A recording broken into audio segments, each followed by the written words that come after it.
Bismillahirrahmanirrahim. Assalamualaikum warahmatullahi wabarakatuh. Saya Wasilaturahmi dengan NIM 1930303041, Prodi Ilmu Hadis 2. Dosen pengampu Ibu Uswatun Hasanah, MAG.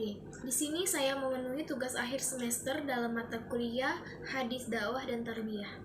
Baik, saya akan membahas mengenai hadis kewajiban berdakwah. Ada pula hadisnya yang berbunyi An Abi Sa'id Al-Khudri radhiyallahu anhu qala sami'tu Rasulullah sallallahu alaihi wasallam yaqulu man ra'a minkum munkara falyughayyirhu bi yadihi fa in lam yastati'u fa bi lisanihi fa in lam yastati fa bi qalbi wa zalika ad'afu iman, rawahul Muslim.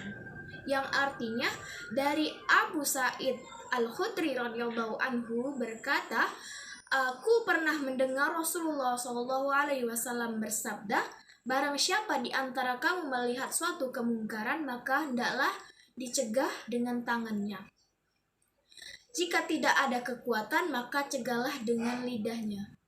Jika tidak ada kekuatan atau kekuasaan, maka dengan hatinya. Dan terakhir, selemah-lemahnya iman adalah iman yang paling lemah. Rawahul Imam.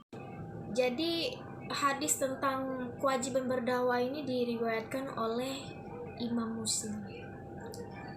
Dalam hadis ini dijelaskan bahwa siapapun yang melihat kemungkaran itu, ketika itu juga harus mengubah kemungkaran tersebut.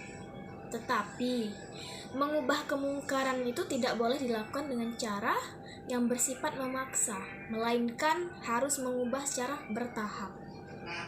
Karena hakikatnya karakteristik berdakwah itu memudahkan dan tidak mempersulit. Nah, sebagaimana dijelaskan dalam Quran surat Al-Baqarah ayat 185 yang artinya Allah menghendaki kemudahan bagimu dan tidak menghendaki kesukaran bagimu, dan hendaklah kamu mencukupkan bilangannya, dan hendaklah kamu mengagungkan Allah atas penunjuknya yang diberikan kepadamu supaya kamu bersyukur.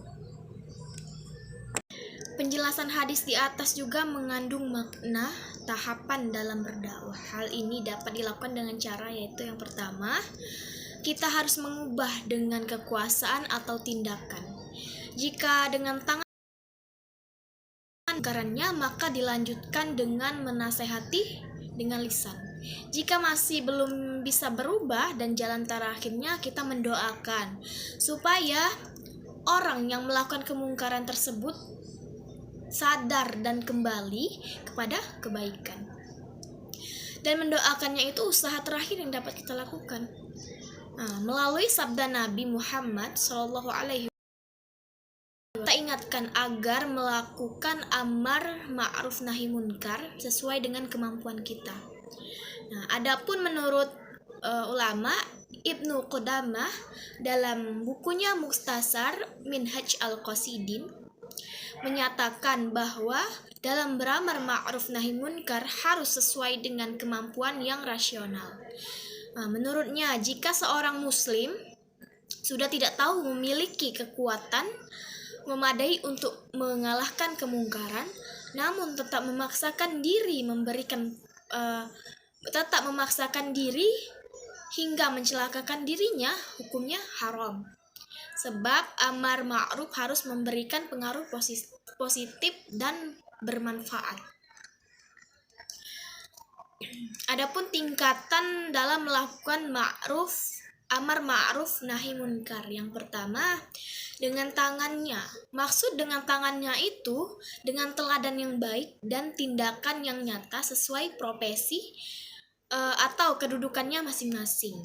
Misalnya, bagi pengurus kelas dapat membuat tata tertib kelas dan mengawasi peraturannya dengan ketat sehingga kelas itu menjadi teladan. Adapun dengan lisan. Lisan itu jika seseorang mampu melakukan amal ma'ruf dengan tangannya, cara kedua dengan lisannya, misalnya memberikan nasihat yang baik, memotivasi untuk melakukan kebaikan dan mengingatkan akibat-akibat perbuatan dari kemungkaran itu. Yang ketiga itu hatinya, dengan hatinya. Memfungsikan kata hatinya itu yang bersih. Dengan cara ini merupakan cara yang paling akhir, paling lemah, karena hanya dapat membentengi dirinya sendiri, karena tidak mempunyai keberanian atau kekuasaan untuk memerintah yang baik kepada orang lain, apalagi mencegah dari kemungkaran. Dia hanya diam saja,